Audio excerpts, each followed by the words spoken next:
लोकांचं समर्थन आमच्या बाजूने जास्त आहे आणि याची जाणीव आता प्रस्थापित पुढाऱ्यांना झालेली आहे. आता यांनी सगळ्यांनी एकत्रित येण्यापूर्वी माझी त्यांना विनंती एक आहे की तुम्ही आता जतच्या सगळ्या विषयावरती एकत्रित येताय तर माझा जतचा कारखाना सभासदांना देऊन टाका ना.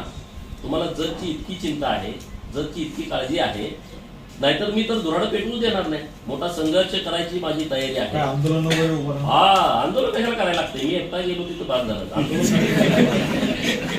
परंतु या विषयावरती जत तालुक्यातल्या पुढाऱ्यांनी जे या सगळ्या आघाड्या करत आहेत त्या सगळ्या लोकांना माझा प्रश्न आहे, तुम्ही विचारा की आमची भूमिका ही आहे आणि तालुक्यातल्या लोकांना माझं आव्हान आहे की तुम्ही सगळे एकत्र या.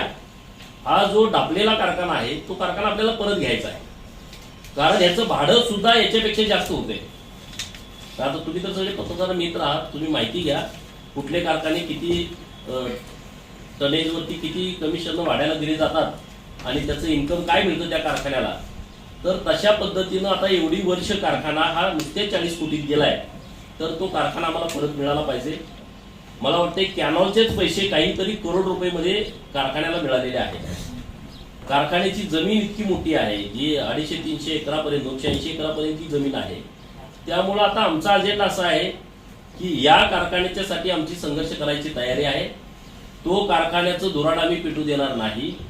जे कोणी लोकांनी करार या कारखान्याशी केलेले आहेत त्यांना मी आधीच विनंती करतोय की तुमचं नुकसान व्हायला नको. इथं संघर्ष अटळ आहे. जोपर्यंत हा कारखाना जत तालुक्यातल्या मायबाप सभासदांच्या हक्काचा होत नाही, मालकीचा होत नाही, ज्यांनी शेरडं विकून, करडं विकून, मेंढ्या विकून, धान्य विकून, ज्वारी असेल, बाजरी असेल, मका असेल किंवा किडूक मिडूक गळ्यातलं मोडून ज्यांनी सभासद फी भरली आहे आणि ज्यांनी 5-5, 8-8, 10-10 सभासद संख्या मेंबरशिप घेतलेली आहे त्यांचा कारखाना झाला पाहिजे. आणि याच्यावरती या सगळ्या लोकांनी जे आता माझ्या विरोधात आघाडी करतायत त्या सगळ्या लोकांनी याचं उत्तर द्यावं आणि मग निवडणुकीला पुढे जावं.